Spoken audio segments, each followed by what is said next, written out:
ओम नमो भगवते वासुदेवाय। श्रीमद्भगवत महापुराण पंचम स्कंद 16वां अध्याय। हिमालय और सुमेरु आदि पर्वतों का माप और पृथ्वी का विभाग। राजा परीक्षित बोले, हे सुखदेव जी, उधर आपने पृथ्वी के 7 विभाग होने का वर्णन किया है और यह कहा है कि वह महाराज प्रियव्रत के रथ के पहिए से बनी हुई 7 खाड़ियों के 7 समुद्र होकर पृथ्वी के 7 द्वीप हो गए थे। कृपया आप मुझे उन सबके विभाजन को समझाइए। सुखदेव जी के बोले, हे राजन, भगवान की माया अपरंपार है। उनकी भूमिका तो कोई जीवन पर्यंत नहीं जान सकता। फिर भी ये भूगोल के रूप में उनके नाम, आकार, परिमाण और लक्षण को कुछ सुनाता हूँ, सुनो। जहाँ हम लोग बैठे हुए हैं ये जम्बू द्वीप है। यह पृथ्वी मंडल रूप कमल के भीतरी कोश है, जिसका विस्तार 1 लाख योजन है और जो कमल पत्र के समान गोल है। इसमें 9-9 हजार योजन विस्तार के 9 खंड मध्य में पड़े हुए हैं, जो 8 पर्वतों के कारण एक दूसरे से पृथक है। इन 9 मंडलों में इलाकृत नामक खंड सबके मध्य में है, जिसमें सुमेरु पर्वत है। ये पर्वत सुवर्ण का है और जम्बू द्वीप के समान ही इसका विस्तार है, अर्थात यह 1 लाख योजन ऊंचा है।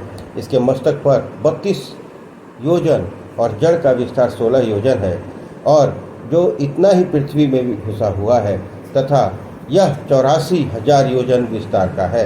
इलावृत के उत्तर में नील, श्वेत और श्रृंगवान ये 3 पर्वत हैं, जिनके दोनों शिखे खारे समुद्र से मिले हुए हैं। इलावृत के दक्षिण की ओर निषिद्ध, हेमकूट, हिमालय ये 3 पर्वत हैं, जिनकी ऊंचाई 10-10 हजार योजन और मोटाई 1000 योजन है। इसकी लंबाई पूर्व और पश्चिम में समुद्र तक है। इसके पूर्व मूल्यवान, माल्यवान और गंधमादन पर्वत हैं, जो केतुमाल और भद्रासव खंडों की सीमा बांधते हैं। मेरु के पूर्व आदि चारों दिशाओं में मंदर, मेरु मंदर, सुपार्थ, कुमुद ये 4 पर्वत उसको सहारा देने के लिए खंभे के समान खड़े हैं, जिन पर आम, जामुन, कदम, वट के विशाल वृक्ष हैं और जिन पर क्रमशः दूध, शहद, ऊख का रस और निर्मल जल से भरे 4 तालाब हैं, जहाँ किन्नर आदि भोगी देवगण सिद्धियों को भोगते और आनंद करते हैं। यहाँ रहने से मनुष्यों के चमड़े कभी सिकुड़ते नहीं, बाल श्वेत नहीं होते, उदासीनता, उनकी उपद्रव अथवा किसी प्रकार के तप नहीं होते। हे राजन, जैसे कमल में कर्णिका के चारों ओर केसर होती है, वैसे ही मेरु के मूल में चारों ओर 20 पर्वत उसे घिरे हुए हैं। मेरु के मस्तक पर ब्रह्मा जी की सोने की नगरी है, जो चौकोर 10 हजार योजन में विस्तार वाली है, जिस पर 8 लोकपालों की 8 पुरी भी है और इसका विस्तार 2.5 योजन है। 17वां अध्याय। श्री गंगा जी की महिमा और इलावृत खंड का वर्णन। श्री सुखदेव जी बोले, हे राजा परीक्षित, जब राजा बलि को विष्णु जी वामन रूप में छलने गए थे, तब पृथ्वी नापते समय जो उनके पैर का एक अंगूठा ब्रह्मांड के ऊपर लगा, तो ब्रह्मांड कटाह के ऊपर का भाग फूट गया। तदंतर उसमें छिद्र से बाहर की जलधारा अंदर आ गई, जिसमें ब्रह्मा जी ने भगवान के चरण कमल धोए। उसके कारण लाल कुमकुम रूपी किंजल जैसे रंजित हो गई। फिर तो वही भगवतपदी नाम से पुकारी जाने वाली लगी और हजारों युगों में समाप्त होने वाले बड़े भारी काल में स्वर्ण के मस्तक पर उतरी, जिस स्वर्ग के मस्तक को विष्णुपदी कहते हैं। यह पवित्र धारा संपूर्ण जगत के पाप रूपी मलों को दूर करती हुई भी स्वयं उन मलों से शून्य रहती है। उसी विष्णुपद में महाराज उत्तानपाद के पुत्र वीरव्रत परम भगवत ध्रुव जी रहते हैं। वे इस धारा को अपने कुल देवता के चरणार बिंद का उदक समझकर आज भी सर्वदा परम आदर से उनके अपने सिर पर धारण करते हैं, जिससे प्रतिरक्षण बढ़ती हुई भक्ति के योग से उनका हृदय अत्यंत आर्द्र हो जाता है। उत्कंठा से विवश होकर उनकी आंखें मूंद जाती हैं और उन कमल के समान नेत्रों से निर्मल अश्रु प्रवाह निकलता रहता है और उनके शरीर पर रोमांच आते रहते हैं। पश्चात गंगा के इस प्रभाव को जानकर सर्वात्मक भगवान वासुदेव में सतत भक्ति योग से लाभान्वित सभी अर्थों को तुच्छ मानने वाले आत्मज्ञानी सप्तऋषियों ने भी बड़े आदर के साथ अपने जटा कलाप में धारण किया और माना कि यह अत्यंतिक सिद्धिदायिका है। जैसे मोक्ष के इच्छुक प्राणी स्वतः आई हुई युक्ति को धारण करते हैं, तदंतर वह अनेक सहस्त्र कोटि विमानों से के मुख समूहों में संकुल आकाश मार्ग से उतरती हुई चंद्रमंडल को प्लावित करती हुई ब्रह्म सदन मेरु के शिखरों से होती हुई गिरी और इस प्रकार यहाँ पृथ्वी पर गिरते हुए उसकी 4 धाराएं हो गई, सीता, अलकनंदा, चक्षु और भद्रा। इसमें सीता नामक धारा ब्रह्मा जी के स्थान से चलकर गंधमादन पर गिरी और खारे समुद्र में मिली। चक्षु धारा पश्चिम दिशा के समुद्र में, तीसरी भद्रा नामक धारा उत्तर दिशा के समुद्र में, चौथी अलकनंदा ब्रह्मपुर से चलकर हेमकूट पर्वत पर गिरी और वहां से प्रचंड वेग धारण कर हिमालय के शिखरों को घेर कर भारत खंड में जाकर दक्षिण दिशा में समुद्र में मिल गई। यह गंगा समस्त पापों को हरने वाली और अर्थ, धर्म, काम, मोक्ष चारों पदार्थों को देने वाली है। भारत खंड कर्म भूमि है और शेष 8 खंड स्वर्गवासी पुरुषों के शेष रहे पुण्यों के फल भोगने के स्थान हैं, जिनमें उन्हें भूस्वर्ग कहते हैं। इलावृत खंड में भगवान शंकर के सिवा और कोई नहीं रहता, क्योंकि पार्वती जी के शाप के कारण वहाँ अन्य स्थान का कोई पुरुष नहीं जा सकता, जिसे 9वें स्कंद में मैं कहूँगा। इस प्रकार 17वां अध्याय संपन्न हुआ। 18वां अध्याय जम्बू द्वीप के 5 खंडों का महत्व। श्री सुखदेव जी बोले, हे राजा परीक्षित, अब जम्बू द्वीप के 5 खंडों में पहले भद्राक्ष खंड का वर्णन सुनो। धर्म के एक पुत्र था जिसका नाम भद्रसवा था और जिसके कुल के लोग श्री विष्णु जी के बड़े भक्त थे। परम भक्त प्रहलाद जी इसी कुल के नवरत्न थे। इस कुल वाले धर्म मूर्ति विष्णु जी की ही उपासना करते थे। योग, भक्ति, समाधि द्वारा भगवान के दर्शन, पूजन, सदाचार पालन, पापाचार का त्याग ही इस कुल में महत्वशाली माना जाता था। 1500 वर्ष की विष्णु भक्ति नृसिंह भगवान की उपासना से या हयग्रीव की मूर्ति से भगवान विष्णु के प्रति अनेक वंदनाओं से आरंभ होती है और इस प्रकार विष्णु उपासना के अनेक उत्सव उस वर्ष भद्रासव वर्ष या खंड में मनाए जाते हैं। यहाँ वाले भगवान नरसिंह की इस प्रकार स्तुति करते हैं, ओम नरसिंह भगवान को नमस्कार है। हे वज्रनाथ, हे वज्रदंड, तुम इस प्रकार होकर कर्म वासनाओं को नष्ट करो। हे स्वाहा, कह अज्ञान अंधकार को ग्रास करो और ओम क्षौम कह के हमारे हृदय में रहकर यहाँ अगम निर्माण करो, अभय निर्माण करो। समस्त विश्व का कल्याण हो, दुष्ट लोग क्रौर्य छोड़कर प्रसन्न हो, सभी प्राणी अपनी बुद्धि से परस्पर कल्याण की कामना करें, उनका मन उपशमादि का सेवन करें और हम सबकी बुद्धि भी निष्काम होकर अद्योदक्ष भगवान में निर्विष्ट हो। हमारा संग घर, स्त्री, पुत्र, धन, बंधु इत्यादियों में न हो, यदि हो भी तो केवल भगवान के प्रिय भक्तों में ही हो, क्योंकि प्राण वृत्ति से संतुष्ट मनोनिग्रहियों को जैसी सिद्धि मिलती है, इंद्रिय प्रिय मनुष्यों को वैसी नहीं मिलती। भगवत भक्तों के साथ से तो अतिशय प्रभाव वाले मुकुंद का महात्म्य और श्रवणादि से ही सेवा करने वालों के अंतर्गत मन का मलहरण होता है। ऐसे भगवत भक्तों को भला कौन सेवा न करे। गंगादिक तीर्थ को बार बार अवगहन न करने वालों के शारीरिक मल को भी केवल दूर करते हैं, परंतु जिसकी भगवान में निष्काम भक्ति है, उसमें धर्म, ज्ञानादि गुणों के साथ तो सभी देवता वास करते हैं। व्यर्थ मनोराज्य के विषय सुखों के लिए बाहर दौड़ने वाले भगवान के अभक्त तो वहाँ से फिर लौट आते हैं। जैसे मछलियों के लिए जल ही उनकी आत्मा है, वैसे ही जीवों के लिए साक्षात भगवान है।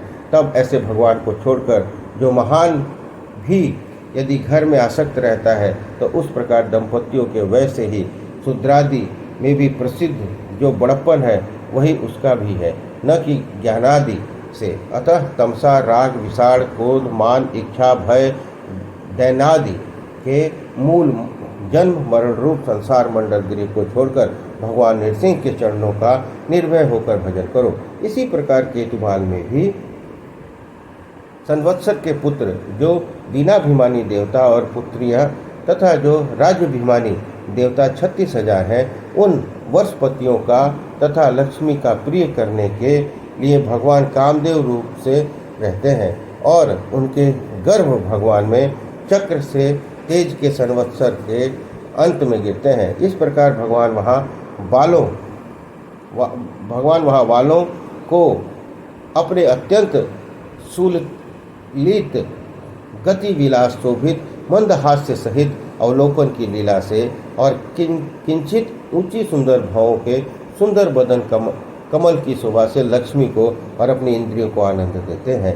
और ऐसे ही रमावती संवत्सर की प्रजापति की पुत्रियों सदा रात में एवं पुत्रों सहित दिन में भगवान के उस मायामय रूपी परम समाधि योग से उनकी इस प्रकार उपासना करती हैं कि ये सभी श्रेष्ठ वस्तुओं के लक्ष्मीभूत क्रिया, ज्ञान, संकल्प, अध्यावसाय तथा अन्य विषयों के स्वामी, एकादशेन्द्रिय और पंच विषय जिनके अंश हैं, ऐसे वेदोक्त कर्मों से प्राप्त अन्नमय, अमृतमय, सर्वमय, सहस्त्र, ओजस, बल, सुंदर और तथा कामरूप ऋषिकेश भगवान को ओम ह्रां ह्रीं ह्रूं इस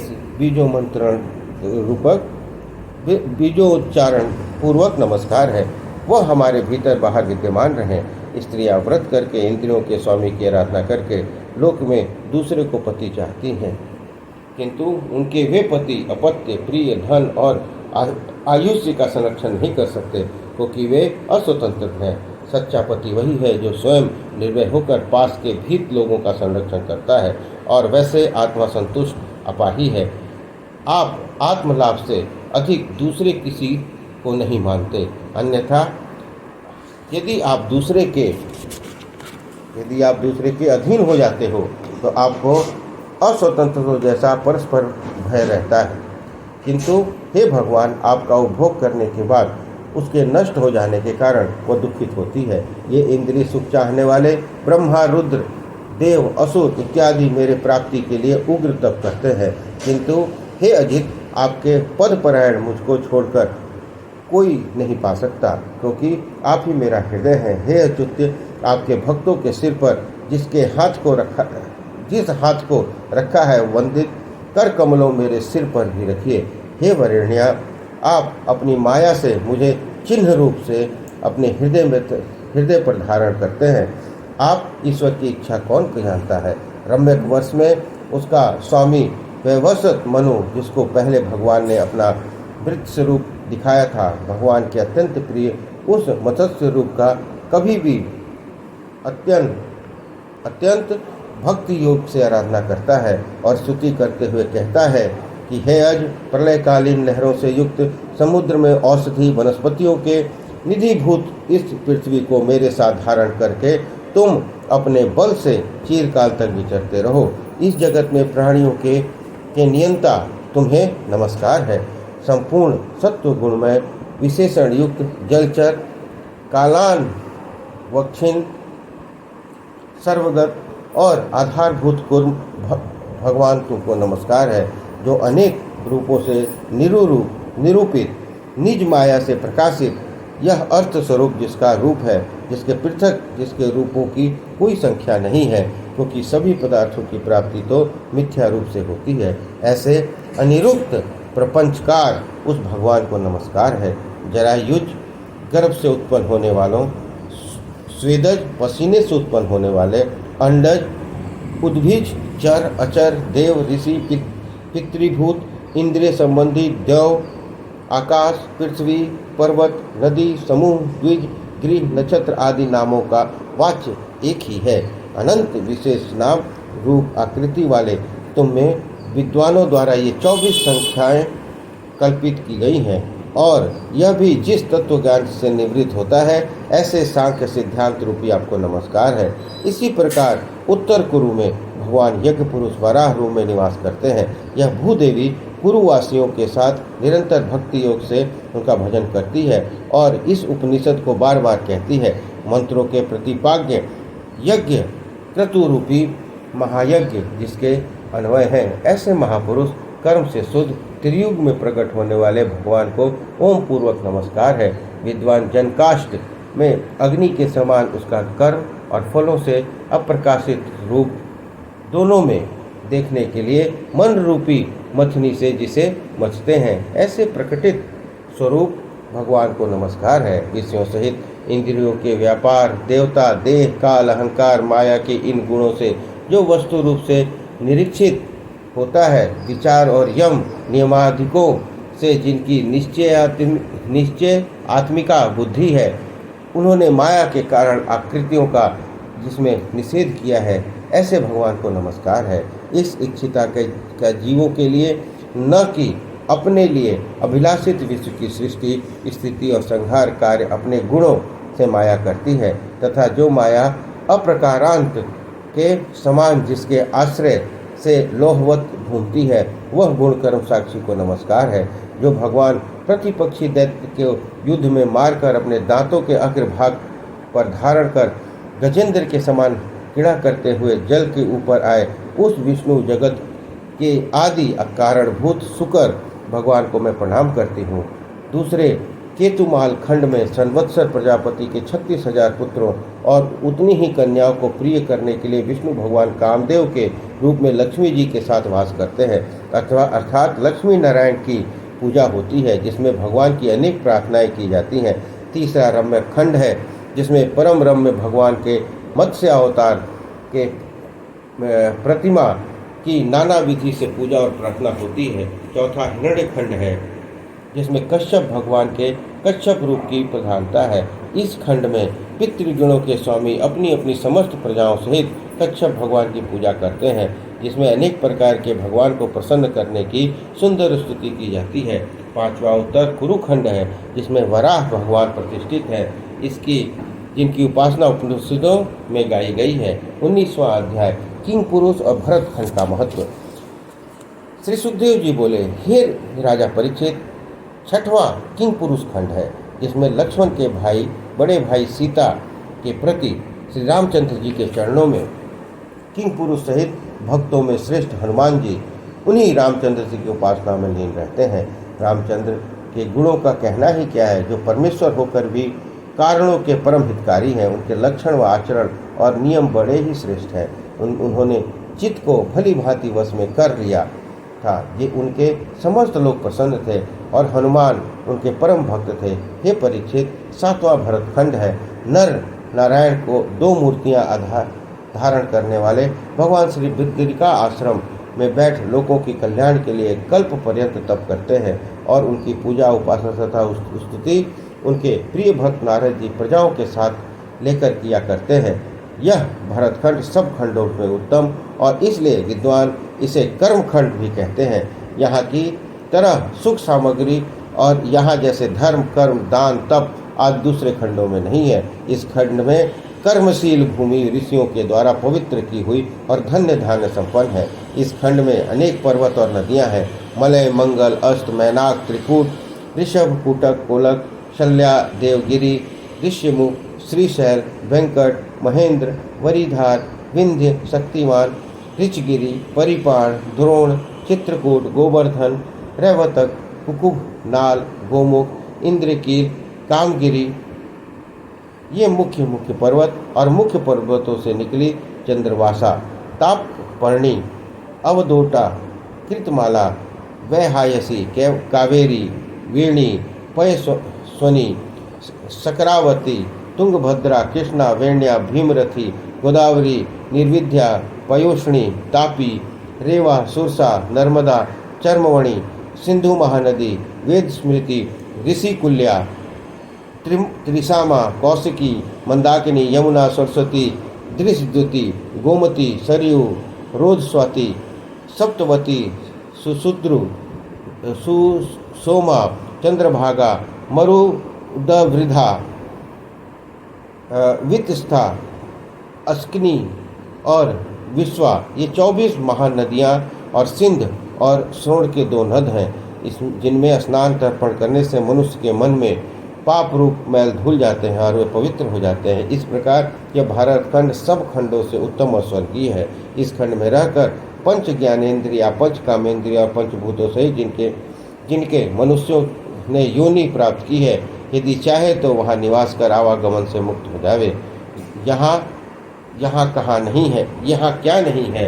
अर्थ, कर्म, अर्थ, धर्म, काम, मोक्ष, इन चारों पदार्थों से मनुष्य यहाँ तृप्त हो जाता है। ऐसा कौन भाग्यहीन है जो यहाँ जन्म लेना न चाहेगा।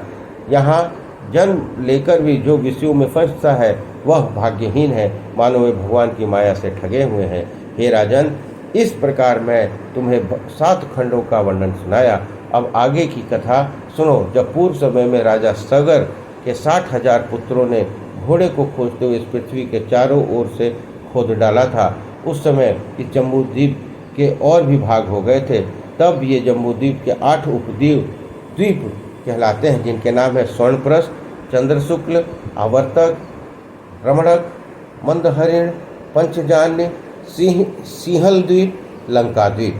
इस प्रकार 19वां अध्याय समाप्त हुआ। 20वां अध्याय भूगोल वर्णन। श्री सुखदेव जी बोले, हे परीक्षित, अब लक्ष्य आदि द्वीपों के वर्णन सुनो, जो लवण समुद्र से घिरा हुआ इस जम्बूद्वीप के ही बराबर है। इस द्वीप का अत्यंत जितना विस्तार है उतना ही खारे समुद्र का भी है, अर्थात दोनों ही 1 लाख योजन विस्तार वाले हैं। इससे दूना प्लक्ष द्वीप है और इस सबसे यह जम्बूद्वीप घिरा हुआ है। इस द्वीप का स्वामी प्रियव्रत राजा का पुत्र है, जिसका नाम इद्मजिह्व है। उसने इस द्वीप के 7 खंड कर अपने 7 पुत्रों में बांट दिया, और तथा उन पुत्रों का नाम पर ही इन द्वीपों के खंडों का नामकरण किया गया है। जैसे सुख सुविधा प्लक्ष द्वीप में है, वैसे ही इन 8 में भी है। प्लक्ष से दूना लाख योजन विस्तार वाला सालमली द्वीप है, जो अपने बराबर वाले सुरा के समुद्र से घिरा हुआ है। इस सालमली द्वीप में प्लक्ष वृक्ष के समान विस्तार वाला सालेमली का वृक्ष है, इससे ऊपर भगवान के वाहन गरुड़ जी का घोंसला है, जिसमें बैठे हुए वे गरुड़ भगवान वासुदेव की स्तुति किया करते हैं। इस द्वीप का स्वामी प्रियव्रत का पुत्र यज्ञबाहु है। उसने भी अपने 7 पुत्रों के नाम के अनुसार ही द्वीप के 7 खंड कर पुत्रों को बांट दिया है। इसमें भी 7 पर्वत, 7 नदियां हैं, जो खंड की मर्यादा बांधे हैं। यहाँ वेद मंत्रों से चंद्रमा की आराधना होती है। सुरा समुद्र से बाहर 8 लाख योजन विस्तार वाला कुश नामक द्वीप है, जो घी के समुद्र से घिरा हुआ है। उसका स्वामी प्रियव्रत राजा हिरण्यरेता नामक पुत्र है। उसने भी इस द्वीप के 7 भाग करके अपने 7 बेटों में बांट दिया है। उन बेटों के अनुसार ही उन खंडों का नाम है। यहाँ अग्नि की उपासना होती है और वहाँ कुशल, कोविद, अभियुक्त और कुलक नाम वाले 4 वर्ण के लोग निवास करते हैं। हे राजन, क्विश द्वीप के भांति क्रौच द्वीप भी 7 लाख योजन के विस्तार वाले क्षीर समुद्र से घिरा है। इसमें क्रौच नाम का बड़ा पर्वत है, जो पहले स्वामी कार्तिकेय की शक्ति के कटिभाग में फूटकर फिर समुद्र में रक्षित हुआ था। वह क्रौच का स्वामी प्रियव्रत राजा के धृतपृष्ठ नामक पुत्र है। उसमें भी उसके 7 खंड पर अपने 7 बेटों को बांट दिया है, जिसमें पुरुष क्रमशः द्रविड़ और देवन नाम के 4 वर्ण के लोग वास करते हैं, जो जल देवता के पूजक है। इसी प्रकार क्षीर समुद्र के बाहर शाकद्वीप है, जो 24 योजन विस्तार वाला है, जो मट्ठे से समुद्र में के अवस्थित है। यहाँ शाक नामक एक सुगंधित वृक्ष है, जिसकी सुगंधी समस्त द्वीप को सुशोभित करती रहती है। उस द्वीप का राजा प्रियव्रत का मेधातिथि नाम का पुत्र है। उसने भी इस द्वीप के 7 खंड कर अपने पुत्रों में बांट दिया। इन खंडों के निवासी पवन देव के उपासक हैं। इसी दधी समुद्र के बाहर 64 लाख विस्तार का पुष्कर द्वीप है, जो मीठे जल के समुद्र से आवेष्टित है। इस द्वीप का स्वामी राजा प्रियव्रत का पुत्र वितिहोत्र है, और उसने भी इस द्वीप को 7 खंडों कर अपने पुत्रों में बांट दिया है। वहाँ के लोग ब्रह्म के उपासक हैं। हे परीक्षित, यह तो भूगोल का वर्णन है। अब खगोल का वर्णन सुनो। मानसोत्तर पर्वत और मेरु पर्वत के मध्य जितना अंतर है, वो 1,57,50,000 योजन। इतनी ही धरती शुद्ध जल वाले समुद्र के ऊपर है। वहाँ भी प्राणी रहते हैं, परंतु उनके दूसरी ओर 8,39,00,000 योजन चिकनी और चमकीली भूमि है, जहाँ देवता निवास करते हैं और जहाँ प्रकाश और अंधकार का मेल हुआ है। वहाँ लोकालोक एक पर्वत है, उसके भीतर सूर्य को लेकर ध्रुव पर्यंत का प्रकाश स्थित है, और जिनके द्वारा ही त्रिलोक्य में प्रकाश रहता है। भगवान ब्रह्मा ने उस पर्वत के चारों ओर बड़े बड़े दिग्गज नियात कर दिए हैं, जो भगवान के अंशभूत समस्त लोकपालों को बल प्रदान करते हैं। जब तक प्रलय नहीं होता तब तक भगवान विष्णु अपने विकसेन आदि पार्षदों के साथ वहाँ सदैव विचरते रहते हैं और इस लोकालोक के बाहर के ब्रह्मांड प्रति दिशा में 25-25 करोड़ योजन है। इन अचेतन खंडों में भी सूर्य की गति है और इसी से सूर्य को मार्तंड कहा जाता है तथा सूर्य सोने के अंड से उत्पन्न हुए हैं। इस कारण इनका नाम हिरण्यगर्भ भी है। आकाश, स्वर्ग, पृथ्वी, दिशा, बैकुंठ, मोक्ष, नरक, रसातल आदि का विभाग सूर्य से ही है। सूर्य ही सबके अधिष्ठाता है। इस प्रकार पंचम स्कंद 20वां अध्याय संपन्न हुआ। बोलिए कृष्ण भगवान की जय।